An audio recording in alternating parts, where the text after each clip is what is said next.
Welcome to the Mavericks podcast. In this episode, I'm joined again by Terance as we dive into what forgiveness really is. This episode is a conversation of searching for the answers behind forgiveness and the power it really has to heal life. In the beginning, we start off with a vague definition of forgiveness, but stay tuned for the end when all the pieces start to fit together. Thank you again for tuning in. Welcome back, everyone. I'm joined here with Terance again, Coach Blue, and we're going to be talking about forgiveness. And as far as the outline of this podcast goes, it's going to be kind of a free talk. We sat down last night and went over some topics along the lines of forgiveness to make sure that we had it mapped out the way that we wanted to while we're talking. And we came down, we went to pretty good detail about it. We have a pretty good layout, but what I want it to be is more, we're still going to be asking each other questions and trying to figure it out along the way.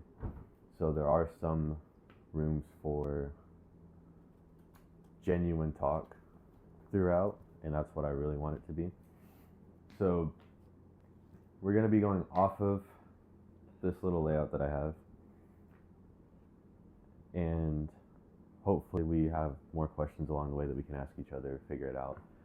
So it's more of you guys are joining in this conversation with us to help kind of guide. Obviously you won't be able to respond the way that he's going to be responding to me, but it does give you that ability to, these are some questions that even you guys can answer while we're talking, while we're going through our conversation.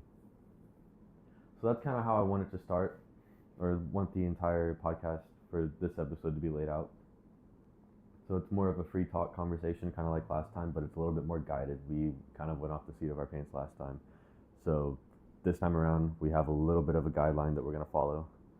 That way we have an intention, a clear intention that we want to accomplish at the end of the podcast today. So what we're going to start with, first of all, Terance, speak, because you haven't spoke the entire time that I've been doing the introduction. Some people know you're here that are listening. Hello, everyone listening. I'm here. Yes, speak a little louder. I'm here. I'm here. How you gonna tell me to speak loud? Wow. But once again, Coach Blue, Coach with a K, Blue BLEU. But this is a topic of forgiveness that is one that a lot of us struggle with. But I realize in my family, just the community that I've come from, forgiveness is something that has been a struggle. And then speaking with others, looking at their family structure and the community they come from, it's a topic, or it's a plague. I'll always look at unforgiveness or unforgiveness as a plague that is throughout the community. We tend to do more sweeping things under the rug than actually forgiving, and then wondering why we can't actually go forward in life with other things, or wonder why some of our relationships get hindered, they don't go far, and we kind of put a limit on how we communicate and have relationships with other people based off of the unforgiveness we have. And sometimes we don't realize we're walking in unforgiveness itself. So this is how would you describe that feeling of unforgiveness, like walking in it, you said? Yeah, it's because of the fact that a lot of people don't realize they're walking in unforgiveness. I think it goes for, I can say for me, but in the minds of other people, sometimes I wonder if they're looking at it from a standpoint of, it happened, I'll let it go, I'll move forward. And they don't realize that they're still hurt, that they've swept under the rug, and it shows in their actions. They're not fully healed from it, or they haven't fully acknowledged it. Mm-hmm. I know for me, it was times where I tell people, I forgave it, I'm cool, until I see a picture of the person, or I hear the person's voice, or somebody brings their name up, and now all of a sudden it's just like, whatever, or I roll my eyes. Yeah. Or it's like, I don't want to deal with this, I don't want to talk about them, or I dismiss myself from the conversation and just remove, not realizing that those are all signs that I haven't actually forgiven that person. Because when you forgive someone, you don't forget that what they did happened, because you always have to make sure that you keep a boundary or some type of I don't want to say a wall, but a guard, so you don't allow yourself to go through that again. Um, but you have to in a sense forget it. Like when God forgives us, He doesn't remember our sins. He forgives us as far as the east is from the west. That's scriptural.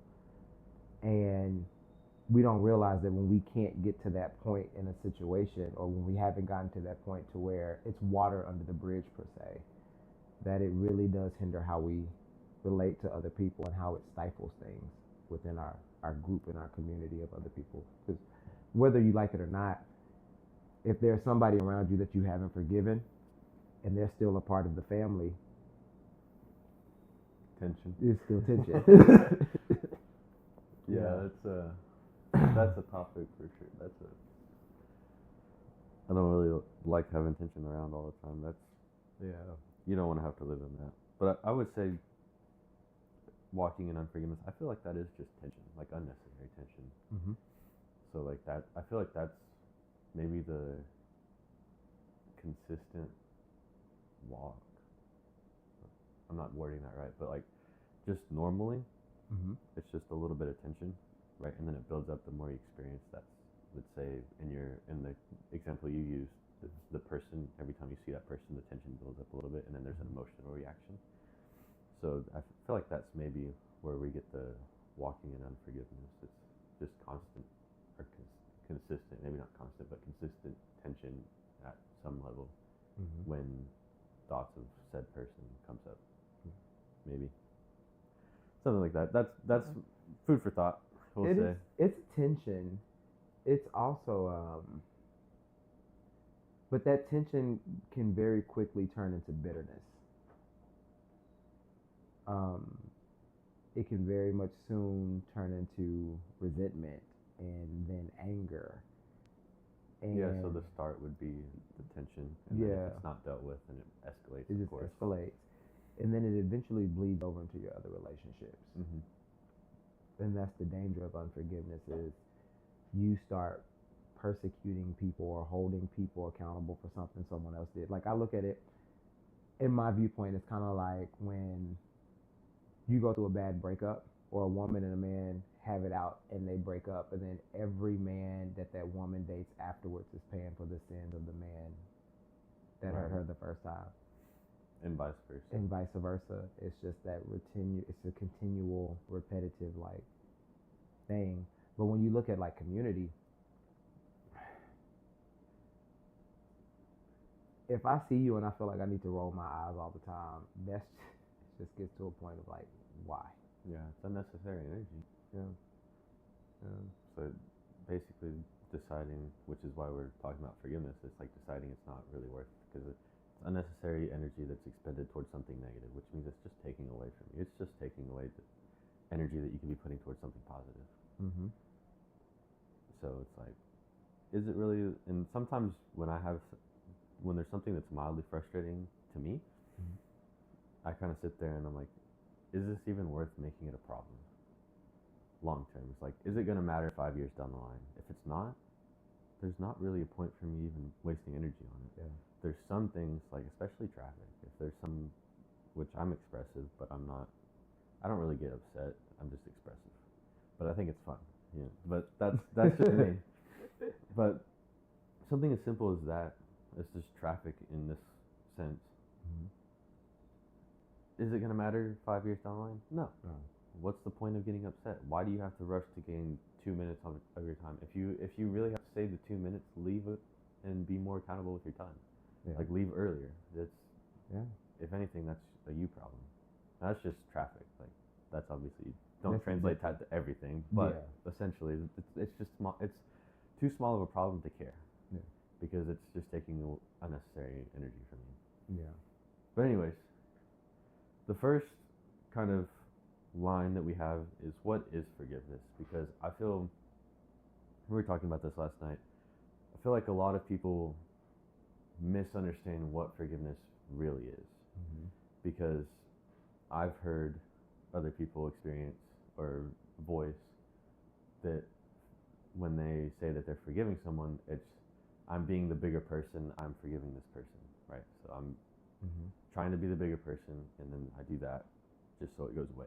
Yeah. Which is not necessarily the case. And this is what we were talking about last night.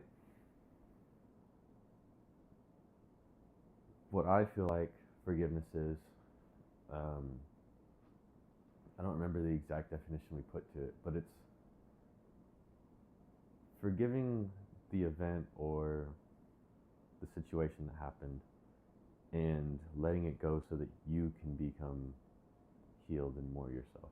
So forgiveness isn't for the other person, it's more for you, right? As a like in a sense of, if I have a situation and something happened to me, I need to forgive the person or the situation. I'm forgiving that for me, not for them, because the discipline of someone else is not really your problem, but your life is your problem, is what you need to handle. So in the event of forgiveness, it's not to make them better, make them feel better. It's to help you heal and you recover and you feel better about that whole situation as a whole, and then you can move on and feel more fulfilled in the things that you do after. That's where that healing. So that forgiveness, I feel like, is a process of healing, recognizing, and we have a little bit of it's like a 4 or 5 point thing that we're going to get into that goes through the process that we lay out of forgiveness. But it's that process of recognizing and then letting yourself heal, because usually there's something that's underlying that's in the way. Yeah. So as far as like a one statement line for forgiveness, I don't know if I can simplify it that far. If you want to speak on it. I don't think it can be. It's difficult because,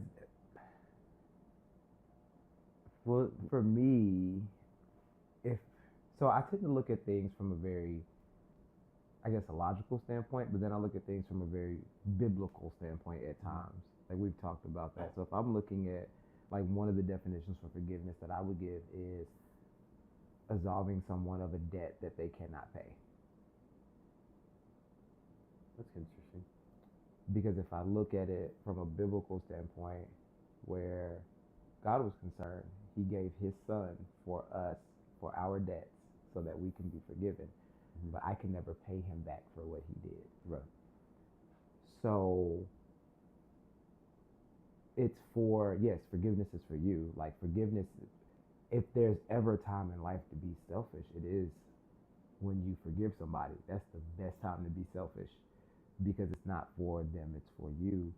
But then it's also, I think for me, it's an accountability of knowing that there are some things that I can't pay back. But even if I look at it from a standpoint of taking God out of that equation, there are things that people have done for me at this point in time in my life that at this moment I physically cannot pay them back.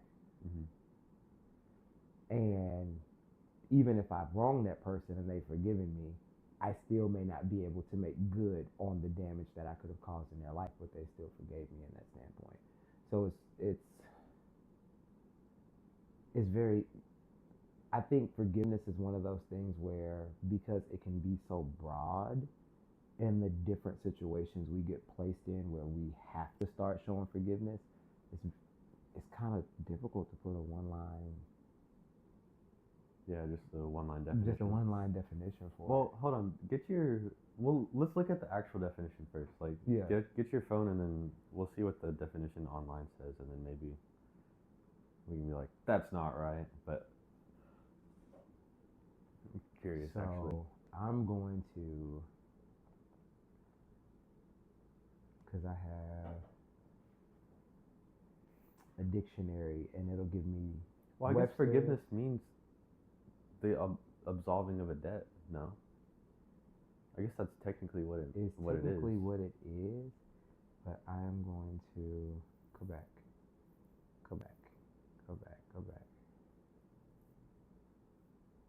I have an app. There's an app for that. There's an app for everything. You find an app to help find Your left toenail if it fell off your body at this point in time in life. So,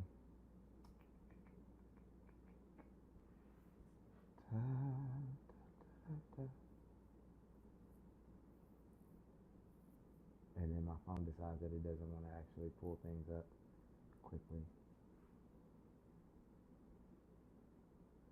I don't want to know what that means. I said forgiveness. There we go. So definition is the act or process of forgiving or being forgiven. But that's not. But that's not the actual, like, Because then it's it just means, using the word so in the similar definition. could be pardon, So it is, exoneration, it's releasing. remission, which mercy, pity, amnesty.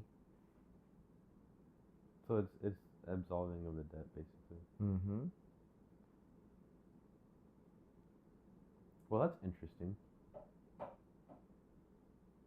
So if we look at it from the biblical definition, it is pardoning an offender, releasing from debt. An offender. Mm-hmm. Yeah, releasing from debt, similar to counseling a debt. Forgiveness release the offender from the consequences of their actions. It's a conscientious. It's a consciousness. A conscious choice. Lord.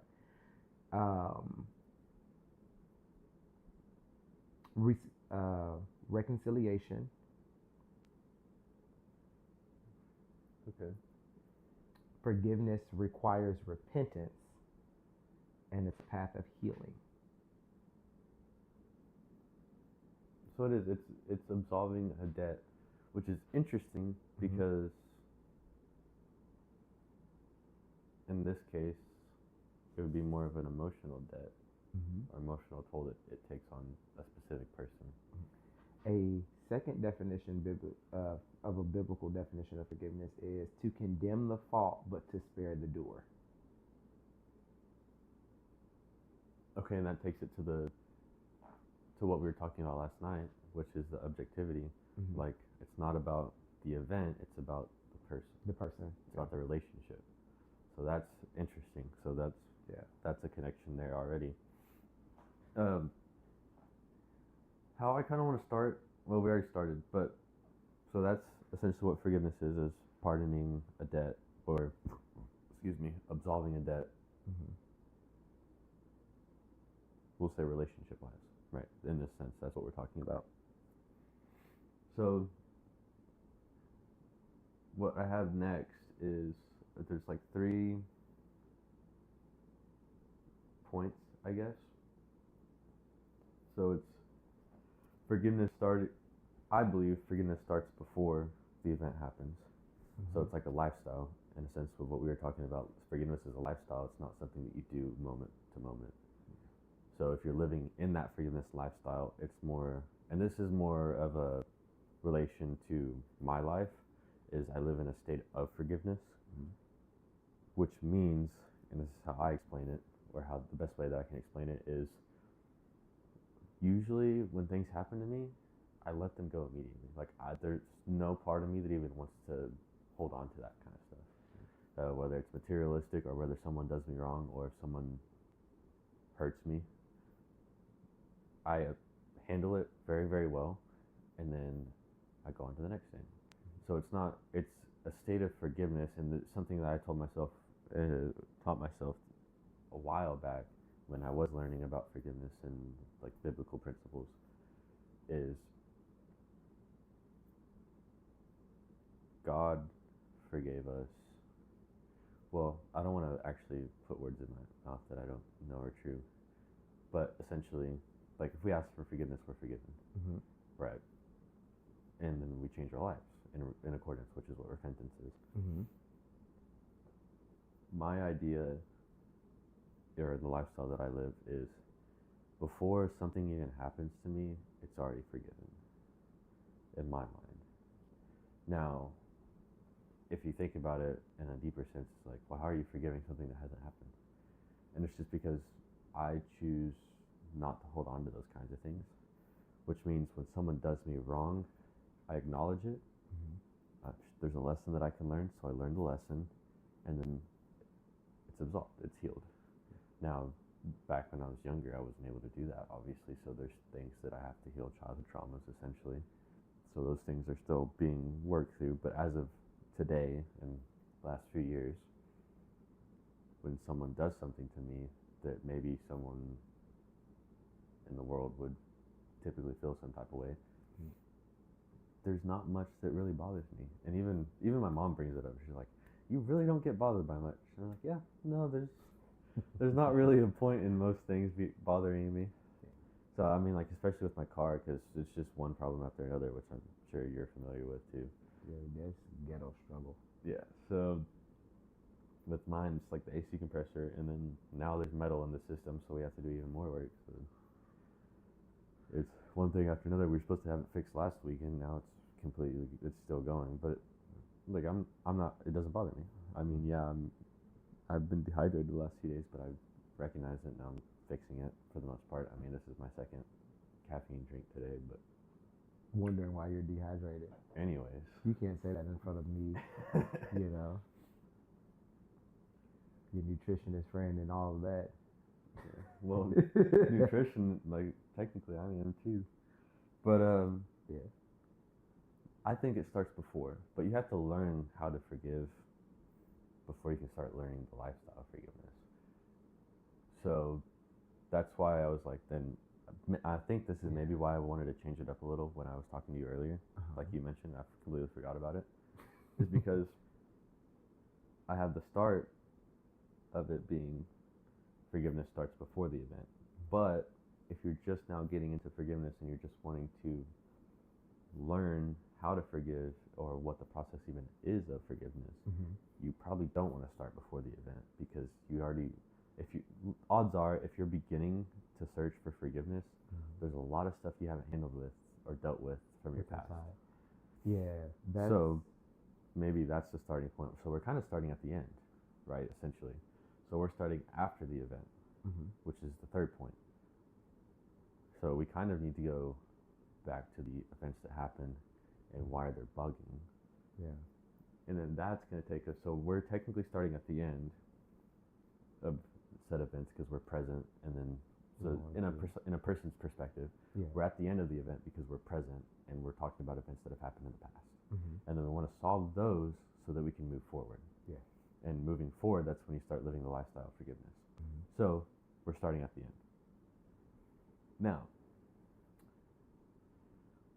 when these events happen, there's typically a sense of betrayal, and that's what makes it stick in your mind, right?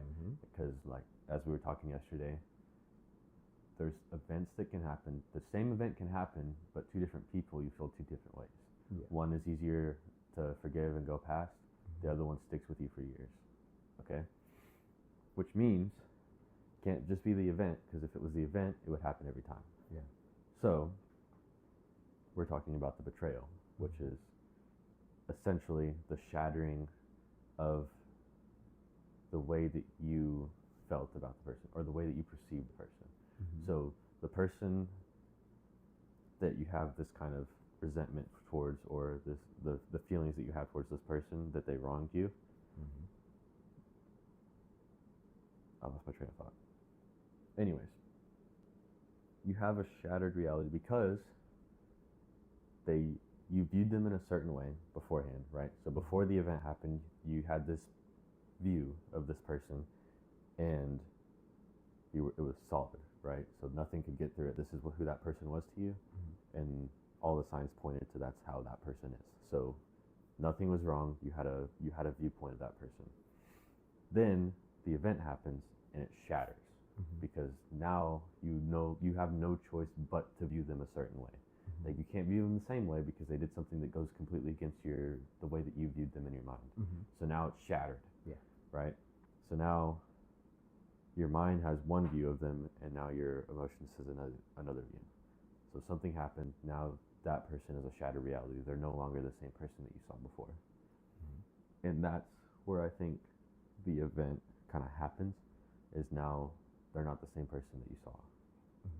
And then that's where that all of a sudden those emotions are, let's say, going crazy. It's not the best view or the best way to word it, but essentially that's kind of what's happening. So they're no longer, let's say, your friend. They're no longer your friend. They're your friend who did something, and now you view them differently because of what they did, depending on what they did.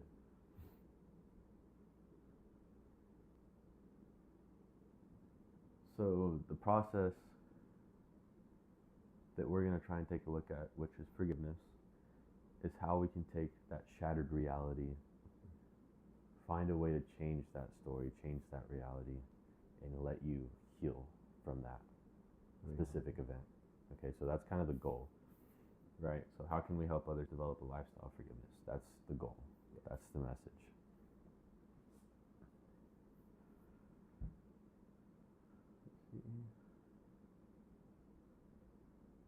Another thing I want to talk about just briefly before we get into the 4 points that are really going to take us through everything is it's all, and this is why I say it's a shattered reality, it's all the story that you're telling yourself, right?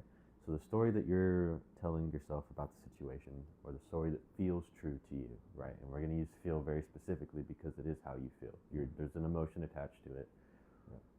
We need to figure out how to recognize that emotion and see which things are true, which things are not. Now, emotions are true to the person, but they don't it doesn't necessarily mean that it's true to the reality of the situation. And that's what we were talking about last night. Excuse me. So I have written down, change your story, change your life. Because if we change the way that the story is viewed in your mind about the situation, then we can change what you do after. So if you have a certain point of view, like a negative point of view, we'll say, around this story, let's say, we'll put me in perspective. My family, when I was young, they split up, and more times than not, I was alone, and my mom was on drugs, right? I could have been like, oh, well, my family was doing drugs, and they were drinking all the time. I'm just going to do the same thing.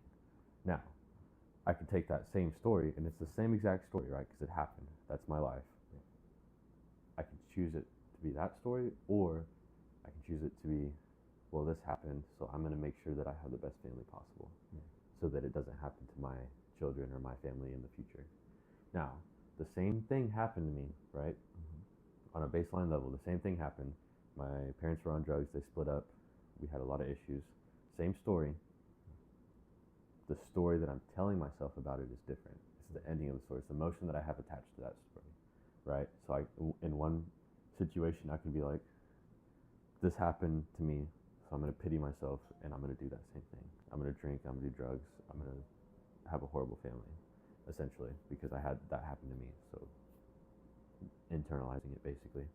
Or I can do what I'm trying to do, and what I feel like I've done a pretty good job of is I'm going to fight to make sure that that never happens to my family in the future. The family that I get to build, that I get the privilege to build. So same story, different meaning, different emotion connected to it, right? So I'm changing the emotion that's tied to the story, and then I'm changing the story itself. So that's kind of how I'm viewing it. That's the viewpoint that I have on this whole layout that we're kind of working on. Do you have anything to add? I very much so am in agreements with that. Just to kind of elaborate, I had a very, very wise lady by the name of Tiffany Buckner. She has really good books out. But one of the things that she said that has stuck with me is that unforgiveness is a tool of the enemy to turn you into what hurt you. So when you went through your process of what can I do different? And childhood trauma is something that you got to go through and you got to heal. So although you're still on that healing journey, I'm still on that healing journey. It's because we have the perspective of I have to forgive you for myself in that way, per se. Um, you're looking at the narrative to change the story so you don't become what hurt you. You don't become that, if I'm making sense, you don't become that reality then doesn't become your future, like you just said. So it's I guess in my long-winded way of saying it, it's just more of my perspective on that forgiveness aspect and changing the reality is how to use forgiveness how to use forgiveness as a tool to not repeat that pattern in the same way. Because like for me, I noticed, I can say briefly, I looked at things that happened in my childhood from my dad's perspective in ways that he was like marital promiscuity per se. He's been married multiple times. I held a lot of that unforgiveness for a while, to the point to where I went from relationship to relationship to relationship. Not marital, but I still dated promiscuously, if you say so. Never just was free with my body. And it took that moment of I have to make that change to change the reality. But part of changing that reality was also,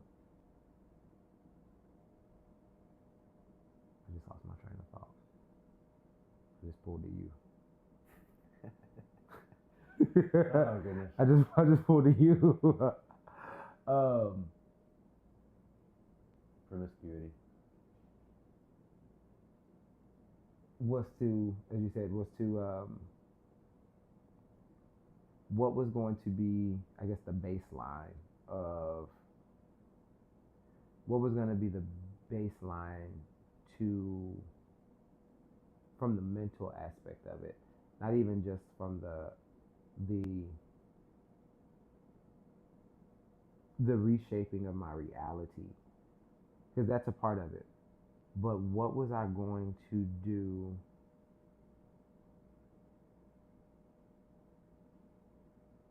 Come on, come back to me. Should have wrote it down as soon as it popped in my head. Yeah, we got a notebook for a reason. I know. We'll keep going, and okay. then when it comes back, because I'm sure at some point it's gonna weave itself back. No, but I like that the unforgiveness. What were you saying? The unforgiveness turns you into the thing that you. The thing that hurt you. The thing that hurt you. Mm-hmm. So I actually kind of really like that, and it does make a lot of sense because the more energy you give something, the more likely you are to turn into that. Mm-hmm. So, in this case, all the stuff that's bothering you because you're not forgiving it, you're holding on to it, and it's turning you into that thing. Yeah. So that makes a lot of sense in the psychological perspective of giving something your attention, right? So I actually really do like that. Unforgiveness turns you into the thing that you didn't forgive. So, interesting. I'm going to hold on to that. We have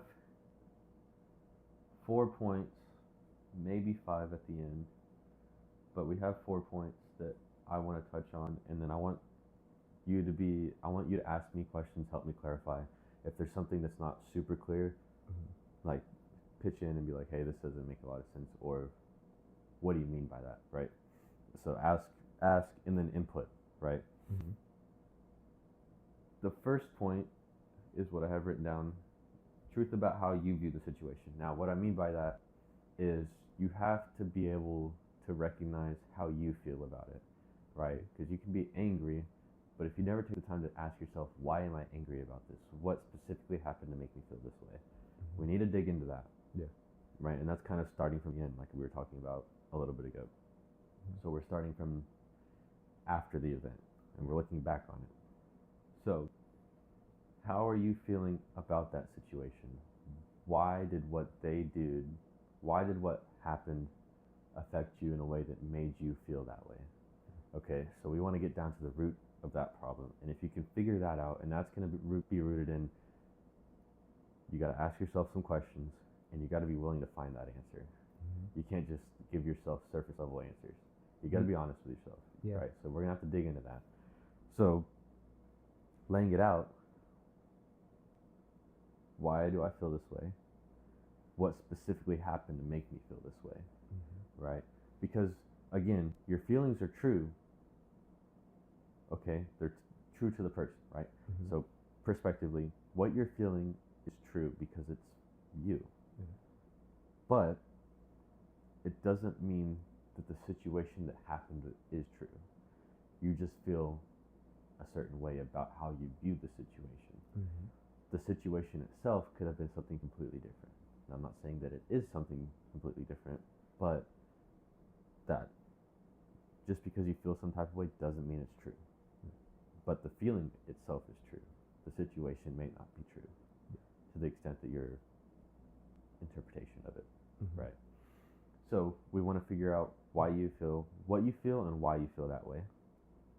Then I actually wrote down the next point is why do you feel that way about the situation? So literally we just touched on that. Yeah. Why is this bothering me?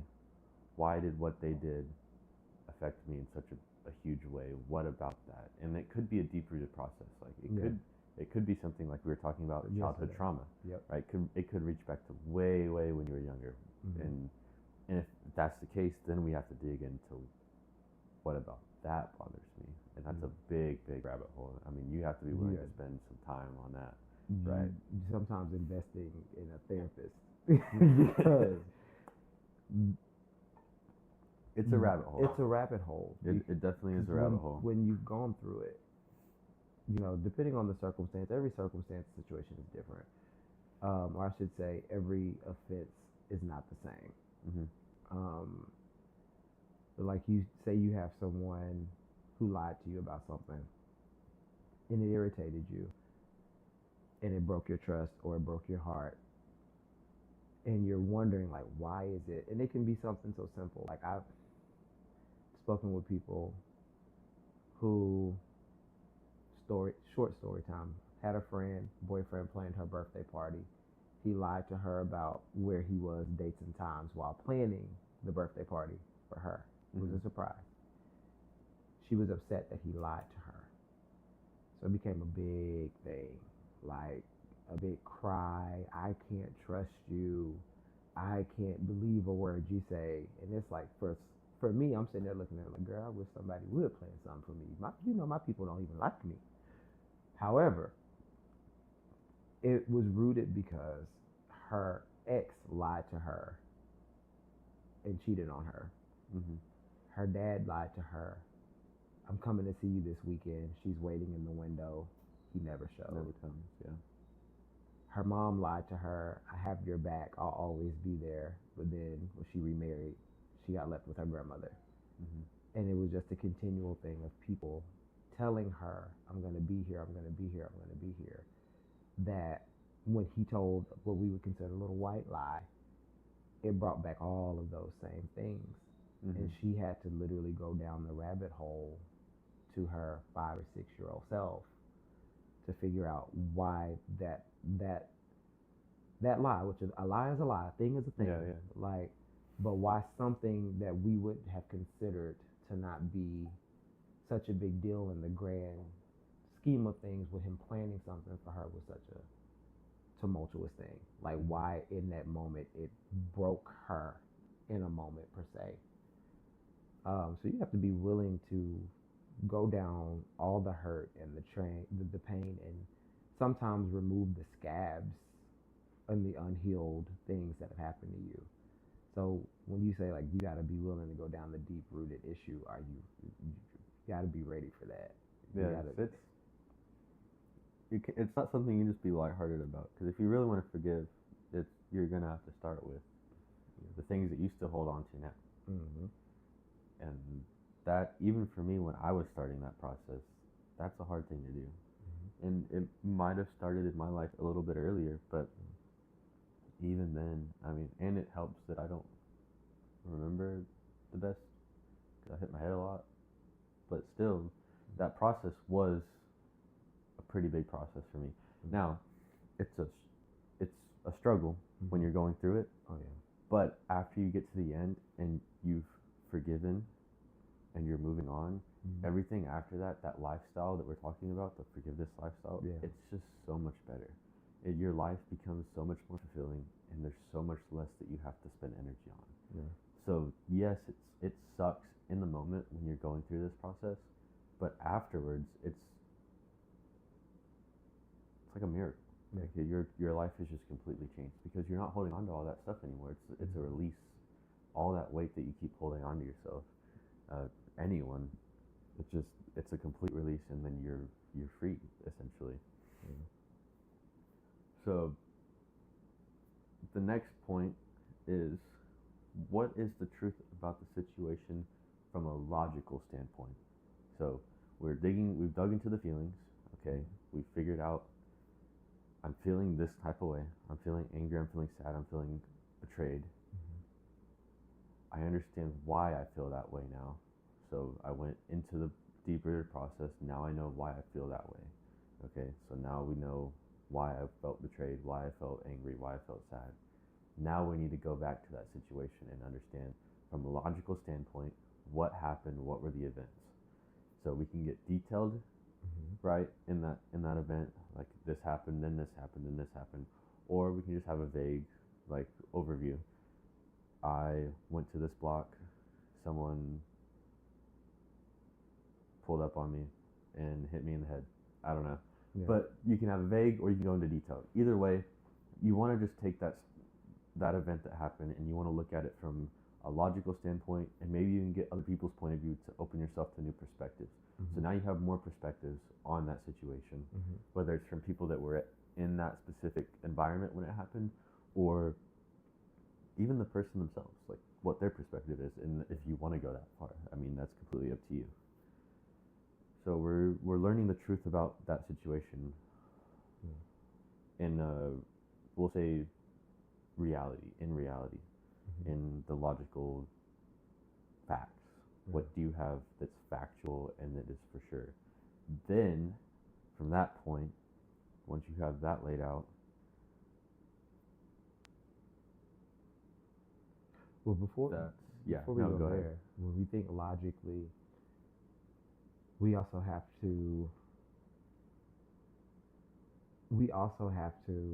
I like the fact that you said ask other people's perspectives, because we have to make sure that we're not in a flight or flight thought process to even sit down and logically think about things. Because a person who's dealing with a flight or flight situation, or hasn't exactly been able to bring down their emotions in certain circumstances, especially if it's a long, deep-seated issue that's happened for so long, because flight or flight begins to be something that we operate in regularly sometimes.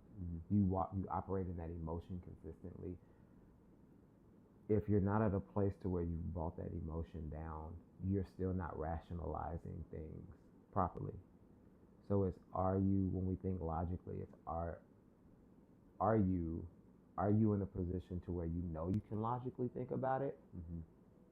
And are you going to be honest with yourself to say, if not, and what does that process look like to get to that point? Am I making sense? Yeah, so it might be even more important in this situation to talk to other people. Like, don't internalize it. Talk to people. Even if it's just one other person, get another person's perspective on the outside. Because I think, and this is maybe why I'm able to think clearly on a lot of things, is I take a lot of perspectives in. I don't look at really my own personal perspective. And sometimes I'm even thinking that my perspective is multiple perspectives, because that's just how I think. Like, I'm not thinking of something that happened to me in just one way. You look at it from different angles. I'm perceiving it from 5-10 different ways that other people have showed, or that I've learned from other people. Like, these are different perspectives that could happen. It could have been this, it could have been this.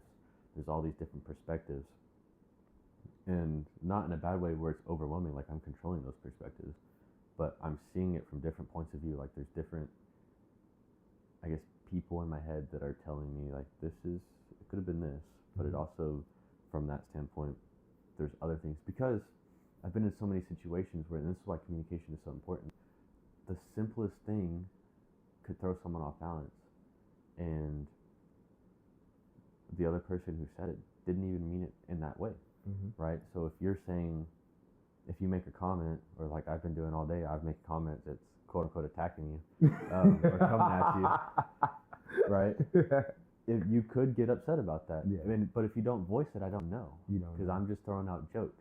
Yeah. But if it does bother you, it's You have your to open your responsibility. You gotta communicate that with me. Otherwise, it just builds up, and that's where that resentment comes. Yeah. Right. So we have to have that communication in a general sense, and then when that happens, you're opening a new perspective for me. Because like, oh, I didn't know that hurt you. I didn't know that affected you that way.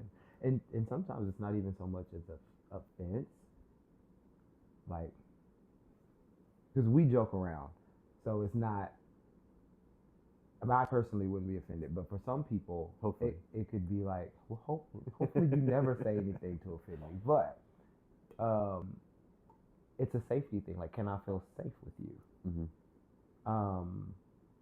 Even though it's not particularly on the topic of forgiveness, but if we just like think about communication, it's can I feel safe enough with you to still voice my opinion? Because that's why some people, like, they already don't speak as it is. Mm-hmm. But then when you feel like, okay, this person said something, so now I don't feel safe. You didn't hurt me. You Right. didn't technically offend me, but you made me feel uncomfortable. It still skews like that ability for them to even tell you how you may have offended them later on down the road. You know, it's if funny. there ever is an offense. That's actually, I'm gonna write that topic down, because that's part of the communications business that I'm building, is that very thing. Mm-hmm. And I was talking about it yesterday before I left work, but essentially I was having a conversation with our property manager, or yeah, technically property manager, and she's like, well, it took me however long to feel comfortable voicing, right, to a specific person. And then I was like, okay, I want to challenge that, because for me, I'm going to communicate with everyone no matter what. Yeah. I don't care if you don't like me, or if you do like me, or if you're in love with me, or you hate me. Mm-hmm. I'm going to voice. And I think, and this is what I introduced this idea to her, this perspective, is I'm comfortable enough with myself that if you don't like that I communicate, that's on you. But I know who I am, so I'm going to communicate that to you, because it's me. Mm-hmm. That's my way of communicating, right? And if you don't feel comfortable, and we were talking about vulnerability, and this is where vulnerability, because that's essentially what you're talking about, is vulnerability. Yes, vulnerability. Right? Being able to feel vulnerable enough to share. Yeah. I've been told that I'm good with connecting with people, and I believe connection is rooted in vulnerability. And I think, and I'm not positive yet on it, but I think the reason why it's said that I do connect with it really well with people is because I'm willing to be vulnerable at the very beginning. Yeah. Because I'm comfortable enough with who I am, and I also don't want you to take vulnerability from a negative standpoint, where it's like, oh, it's my negative feelings that I have, or like that I'm upset about something, because that's what the conversation was yesterday that I was having with my property manager. It was, I don't want you to view vulnerability from that point. Mm-hmm. It's more of a view of, I'm willing to share my emotions and how I feel about something. Mm-hmm. Sorry about that. We had a quick 5-minute break. You had to go. Breaker. Anyways, going back to the topic. So we kind of. What? I was gonna say, we kind of went off topic because we got on vulnerability for a second. Yeah, we went off topic a little bit, but it is something that I want to touch on, and I want to finish my thought process, or my thought on it. Anyways, I was talking. And I introduced that thought is being comfortable enough with who you are to communicate. Yeah. Like, despite what someone else thinks. Mm-hmm. And it's like solid in who you're, more solid in who you are, that you don't have to sugarcoat or put that mask on in front of other people. Very right. True. Very so true. Again, like at the end of what I was saying before the break, I tend to be able to connect with other people super easily. Mm-hmm. Right? It's not usually something that I struggle with. I can usually connect. I can build a connection pretty quick. Yeah. And I believe it's rooted in the fact that I'm just open and vulnerable, Yeah. and not vulnerable in a sense of I'm miserable, so I'm going to tell you. Right? Yeah. Not that kind of vulnerability, Yeah. but it's more of my emotions are out there. If I feel happy, I'm going to show it. If I feel sad, I'm going to show it. I'm not going to try and hide. I'm not going to try and mask it. Because for one, it takes so much energy to do that. But also, it's just freeing. Because it's authentic. And I think that's kind of the big thing behind it. The big outlier is being authentic. And that's where that connection comes. So I'm just being vulnerable. Yeah. And that allows that connection to build. But I'm not going to hide that connection, or that I'm not going to not communicate because I don't, quote unquote, feel safe, because I'm comfortable enough in who I am that what you say is not going to change that. I think for some people that's difficult because, like, if we're talking about the topic of forgiveness, they haven't forgiven certain things that happened that didn't allow them to be vulnerable. Like, I can say for myself, I came from, unfortunately, a parental structure that was very old school. Men aren't supposed to show feelings. You're not supposed to express it. Be quiet. Sit down. Shut up. Type deal. So by the time I experienced a sexual trauma at 8, I didn't feel safe enough to voice that. So I carried it for a long time until it started to show itself through my actions and patterns and needing therapy. So vocalizing and being open wasn't easy unless I felt safe. But the thing that I guess it was the double-edged sword was, I couldn't actually communicate what was good for me and even be honest with myself about feelings and emotions until I started to heal the trauma of the past. Right.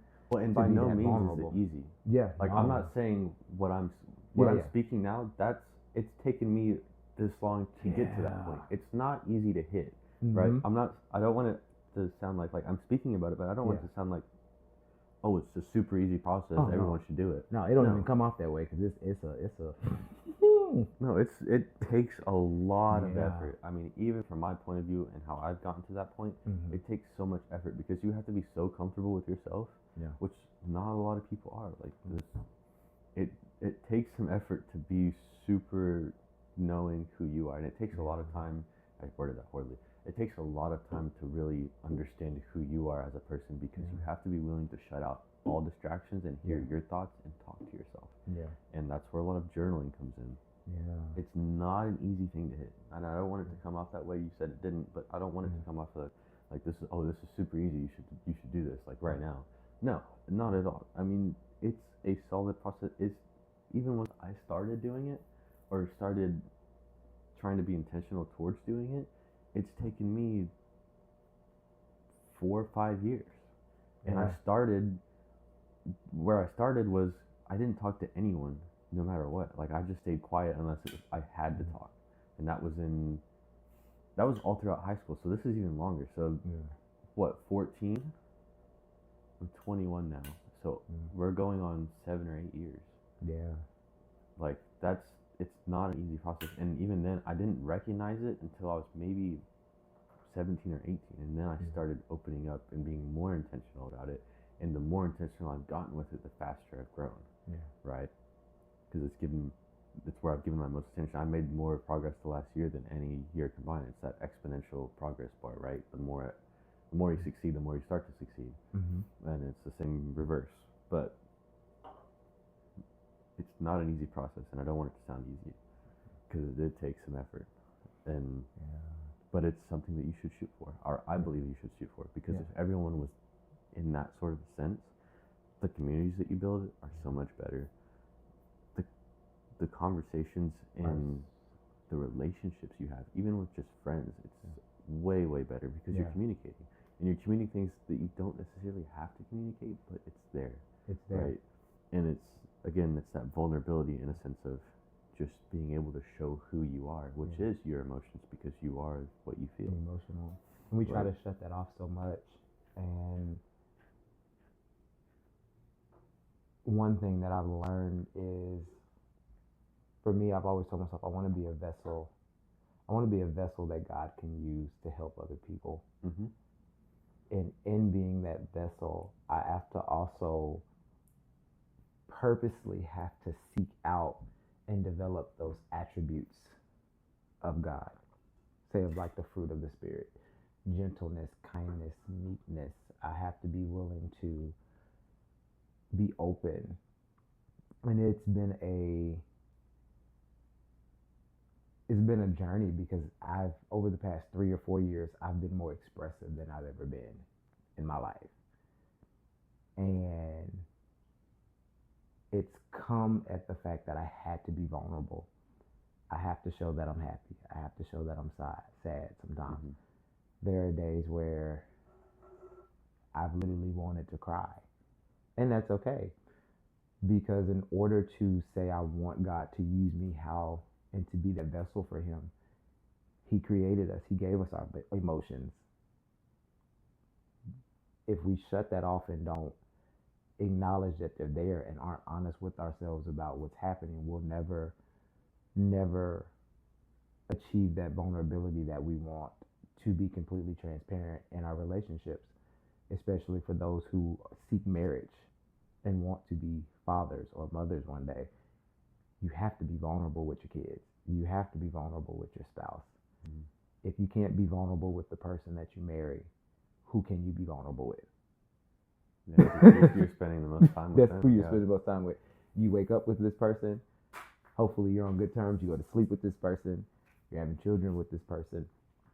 And then even with wanting to help others, how can you help another person if you're not willing to be vulnerable enough to let them know that they can get through the circumstance of the situation? So even in community and connection, as you were speaking about, that vulnerability, you can't build healthy community. To me, you can't build a healthy community without vulnerability.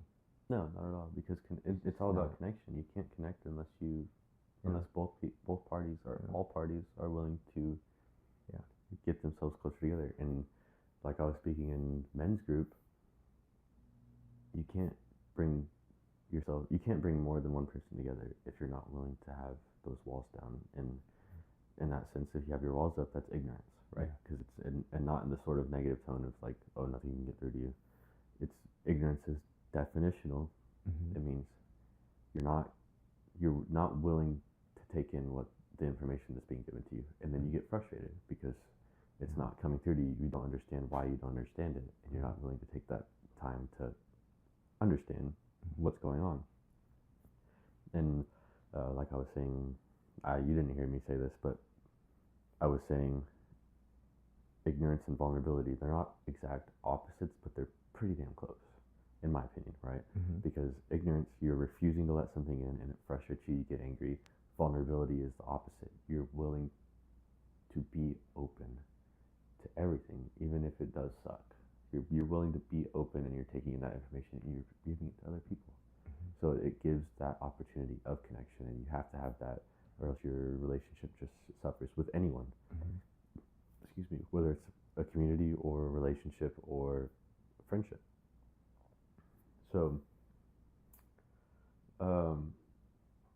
now that that's out of the way, right? We talked about that for a little bit. It is very important. Episode. Now, we can for sure go into that one. And I really actually enjoy that topic because it's so recent on my heart, and also it's going to be part of the communications business that I am building. Mm-hmm. The last point that we have for forgiveness after telling the truth or learning the truth about the situation logically is that there is a change that happens after that story changes. So you're recognizing you have emotions towards that situation, betrayal, anger, whatever, like whatever you're feeling. Then you understand why you feel that way. And then we move from there and we understand the situation logically. What's the truth logically about that situation? And now we have a change in the story. So the story has changed now, and we have to recognize what that change is. And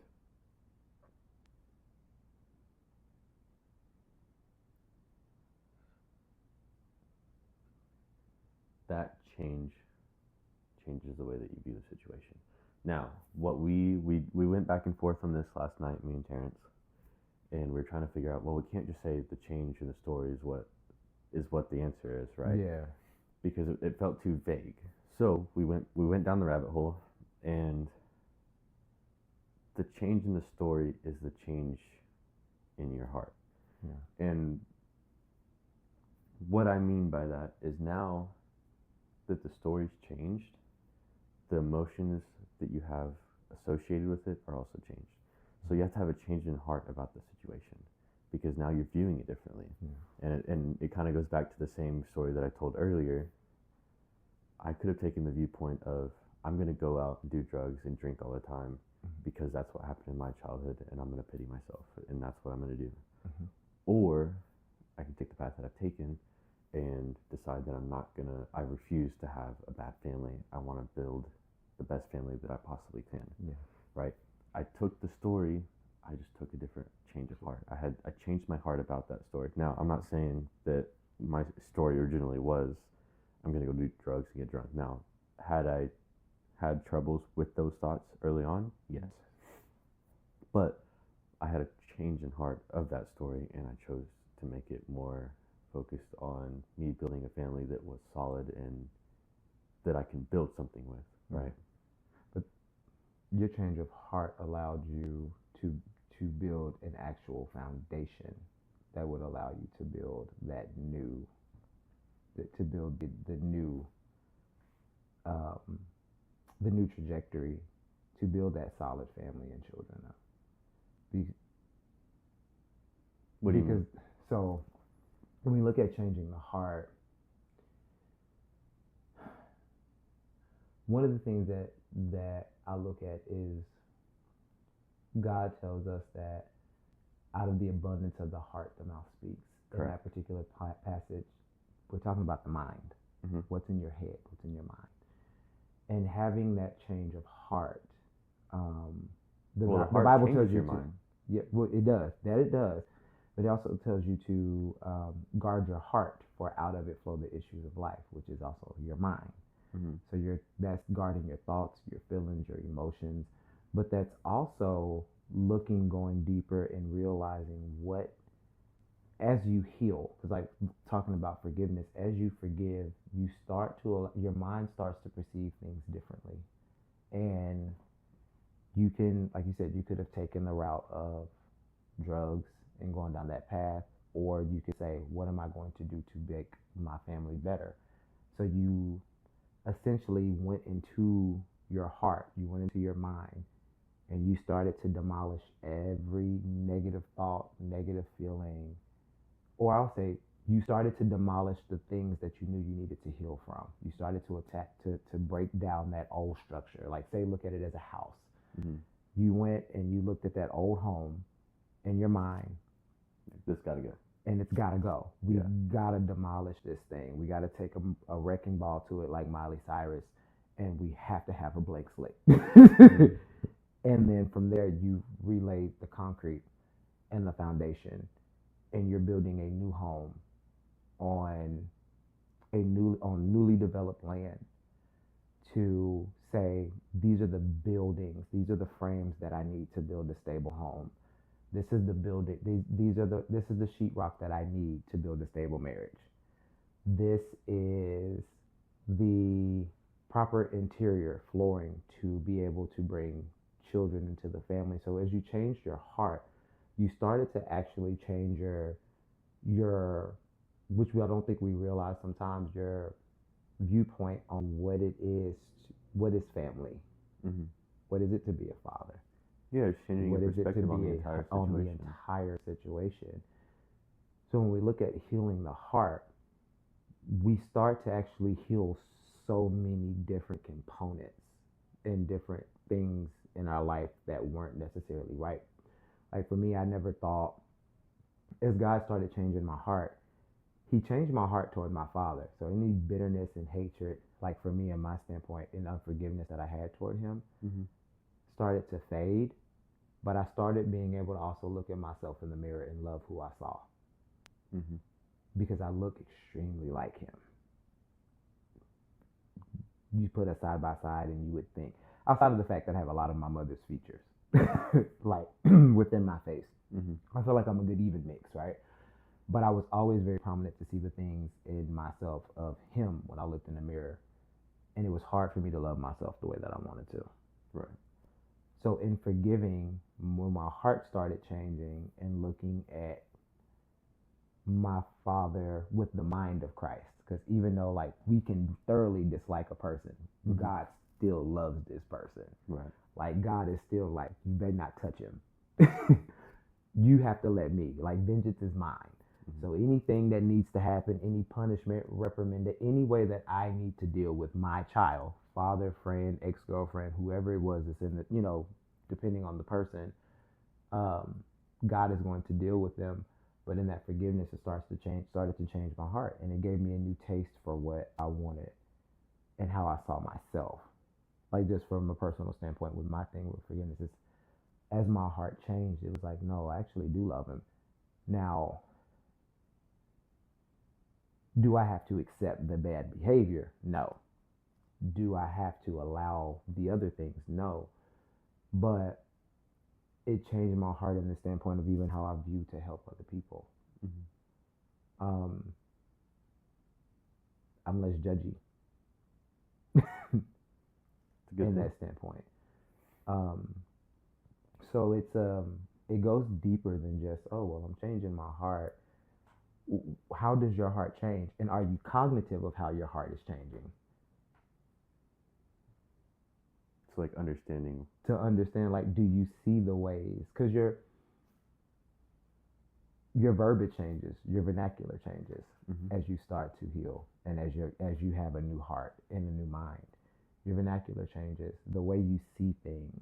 Like, you get more of an understanding when God said, when people say, are you seeing through spiritual eyes? Like, are you seeing through scriptural? It all starts to change in that part of healing your heart.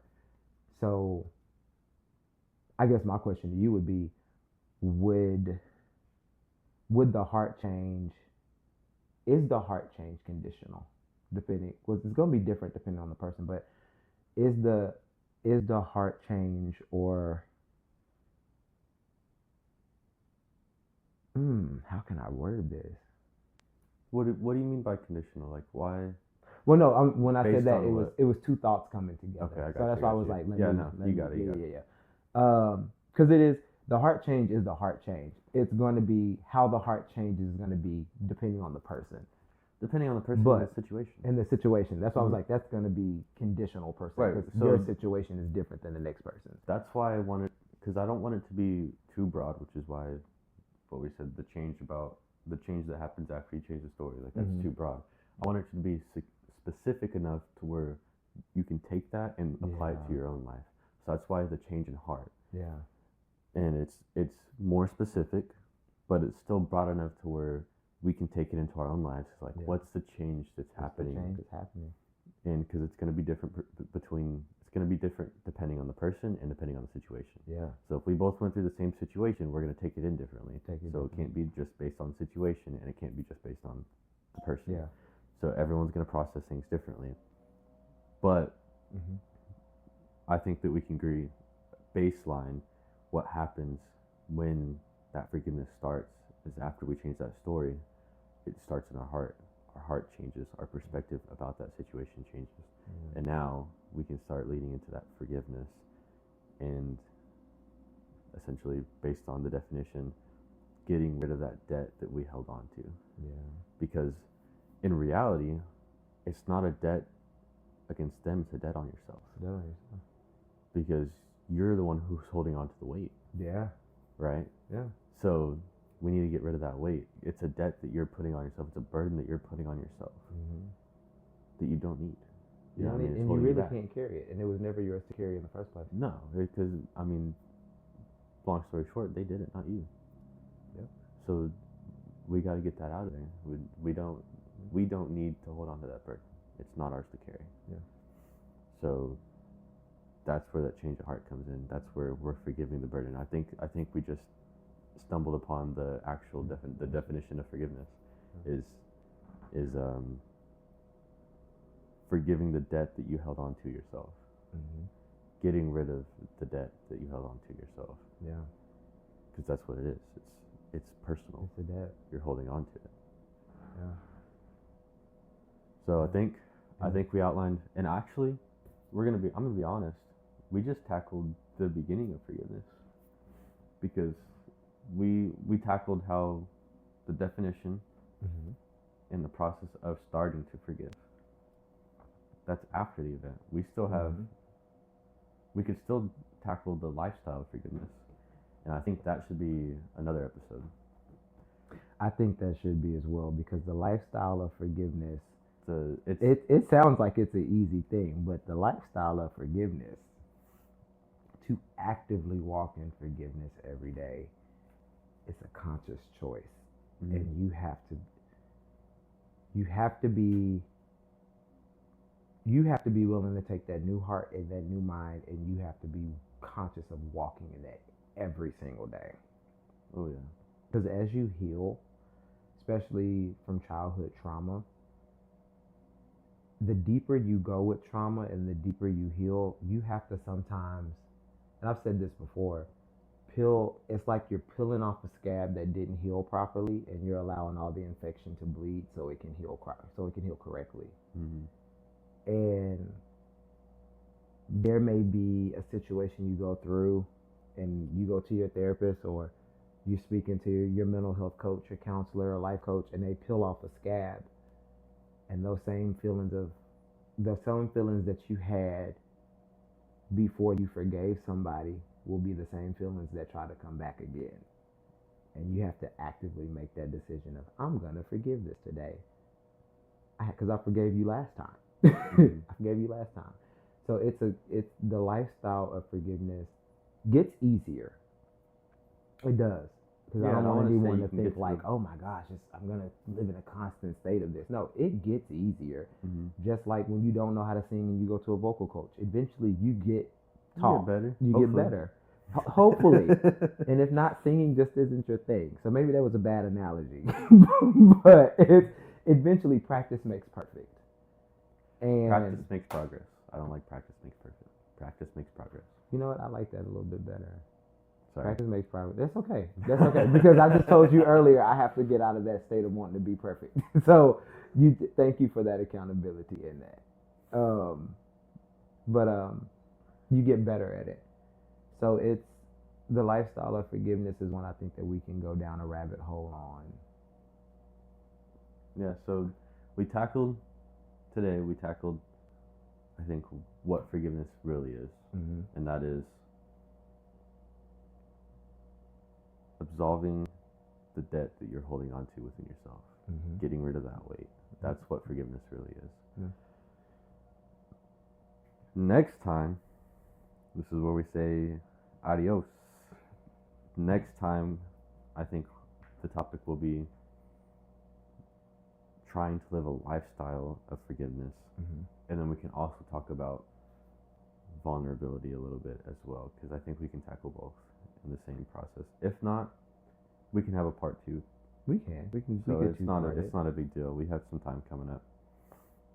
But I think that's a big thing. So diving more into the communication side of things. But as far as this goes, this is, I think, one of the best, if not the best, conversations that I've had so far on this podcast. You think? I think this one really tackles a lot. If people listen to it all the way and get to the end of it, I think that it will help a lot of people. So that being said, thank you guys for watching. Really appreciate all the support and having Terance on again. I think he's going to be regular, like I was saying last time. We have a lot of topics that we can go through, and we're thinking pretty hand in hand with everything. So we will catch you guys in the next one. Over and out. Awesome.